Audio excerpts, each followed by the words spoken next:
이번에는 여당 정치인 한 사람의 이야기를 여러분께 해드리겠습니다. 어제 정의당 김종철 대표의 성폭력 사실이 드러나면서 상당히 많은 분들이 놀라셨는데 저희가 지금 이야기해드리려고 하는 정치인은 민주당의 최고위원을 지낸 정치인입니다.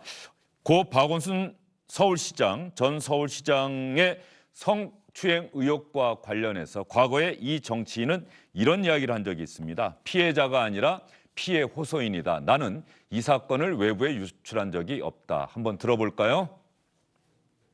민주당이 상심했을 국민들과 그리고 피해 호소인 또 여성 인권을 위해서 노력하는 단체들께 진심으로 송구하고 죄송합니다.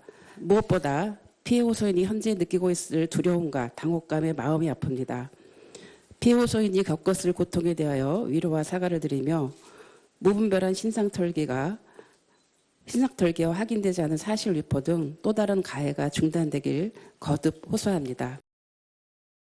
저는 박원순 시장에 대한 피소 사실을 몰랐습니다. 피소 상황을 알려줬다는 일부 언론의 보도는 사실이 아닙니다. 앞으로 추측성 보도는 삼가해 주실 것을 부탁드립니다. 이상입니다. 서울시 젠더특보에게 불미스러운 일을 물어본 것이 상당한 혼란을 야기했다. 어떤 변명의 여지도 없는 저의 불찰이었다. 피해 호소인이라는 지칭으로 피해를 부정하는 듯한 오해와 불신을 낳게 해서 피해자에게 깊이 사과드린다. 뒤늦은 사과다 이런 생각이 드네요. 더군다나 여성운동, 여성들의 인권 신장, 권익 신장을 위해서 누구보다 열심히 노력해왔다는 남인순 의원의 사과가 늦어도 참 많이 늦은 것 아닌가 이런 생각이 듭니다.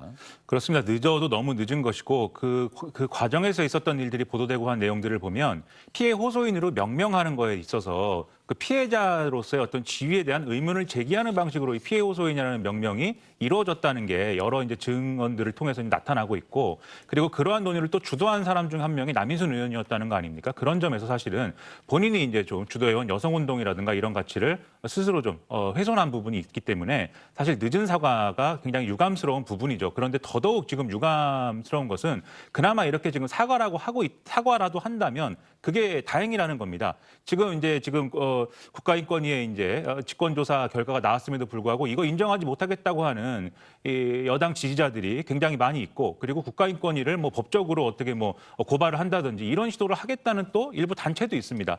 이게 박원순 전 시장 문제에 대해서 여당이 확실하게 정리를 하고 이 문제에 대해서 정확하게 이제 이런 피해 사실들을 인정하고 그거에 대해서 책임 있는 정치 세력으로서 할 일을 하겠다라고 했으면 지금쯤이면 사실은 어느 정도 수습의 가닥을 잡아가는 이런 상황이었을 텐데 이게 결국 국가인권위가 이런 결과를 내놓을 때까지 사실 당 차원에서 한 일이라고는 2차 가해가 이렇게 광범위하게 일어나는 것을 사실상 방치하고 그런 것들을 적극적으로 자제하도록 하지 않는 그런 모습뿐이었다는 것이죠. 그렇기 때문에 사실 지금 재보선에도 이런 문제들이 영향을 미치고 있기 때문에 이게 뒤늦은 사과가 다행스러운 부분도 있지만 남인순 의원 한 사람이 사과하는 데서 그치는 게 아니라 전체적인 당 전체의 어떤 이 부분에 있어서의 좀 반성이나 여기에 대한 입장 표명이 필요한 것이 아닌가 이렇게 생각이 됩니다. 어제 인권위원회의 조사 결과 발표 보시고 피해자분과도 다 이야기를 나누셨을 텐데 어떻게 평가하세요?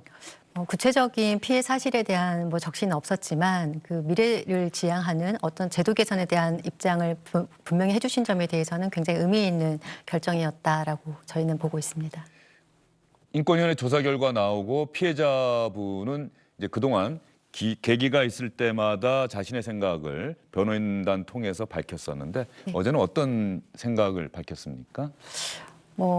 아쉬움은 분명히 있고요. 구체적으로 사실 그 피고소인께서 자살하는 바람에 저희가 인권위로 사건을 가지고 가지 않았습니까? 구체적으로 진상규명이 이루어지길 바랐었는데 그런 부분들에 대해서는 어느 정도 그 진상규명이 이루어졌다라고 생각을 하고요.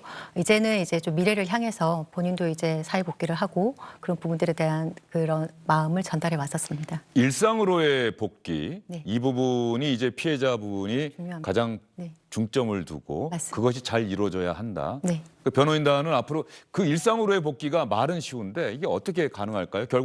결과적으로 서울시에 다시 출근을 하면서 공무원으로서의 그 직무를 계속해서 수행한다. 이게 될까요? 저희가 처음에 이 피해자를 만났을 때는 그 부분이 가장 중요한 저희 목적이었고요. 지금은 이제 6개월 동안 많은 이제 2차 피해를 입으면서 좀 마음이 좀 많이 변했을 것 같긴 한데 그래도 그 부분에 좀 중점을 두고 저희는 일상 복귀를 위해서 노력하고 있습니다. 2차 피해라는 그 용어가 이번에 참 많이 나왔는데 피해자 또 변호인단에서 끊임없이 2차 피해, 2차 가해 이 이야기를 참 많이 하셨습니다. 고 박원순 시장의 측근들이 SNS를 통해서 이러저러한 피해자에게 대한 2차 가해를 하고 있다. 이런 이야기를 참 많이 하셨는데 그 생각 뭐 지금도 변함없으시고 그분들에 대한 혹시 또 다른 법적 조치나 뭐 이런 생각은 없으세요? 저희가 뭐 진해영 검사에 대한 징계 청구 그리고 유명하신 분들에 대한 형사 고소를 지금 절차를 밟고 있고요. 사실 그들을 비롯한 일반인들의 2차 피해도 이제 엄청나기 때문에 형사 고소를 지금 진행하고 있는 상황입니다. 저희가 장래에 있는 민사소송도 지금 생각을 하고 있는데요. 그런 부분들을 통해서 사실 저희는 그런 부분들에 대한 어떤 구속 수사를 통한 엄정 판결이 있어야지만 2차 가해가 멈춰지지 않을까라는 게 생각하고 있습니다. 예. 어제 인권위원회 조사 결과 발표 우리 시청자분들께서 이제 성폭력이라고 하는 뭐 성추행이다, 성희롱이다 뭐 여러 가지 이야기는 있습니다만 이제 다 합쳐서 저희가 성폭력이라 이렇게 부르지 않습니까? 이 성폭력 사건을 바라보는 우리들의 인식 어떻게 바뀌어야 하는지 그리고 바뀌어야 이런 일이 뭐 아주 안 일어난다 이렇게 얘기하기는 어려울 것이고요. 그래도 덜 일어나고 피해자가 그리고 그런 피해를 딛고 다시 일상으로 돌아갈 수 있는 길이 더 넓게 열릴 것인가. 뭐 그런 부분에 대해서 이진 변호사님께서 한번 얘기해 네. 주시죠. 어제 그 인권위에서 성희롱이라고 이제 결정을 난 데 대해서 성추행은 아니지 않느냐라고 또 2차 가해가 이루어지고 있는데요. 사실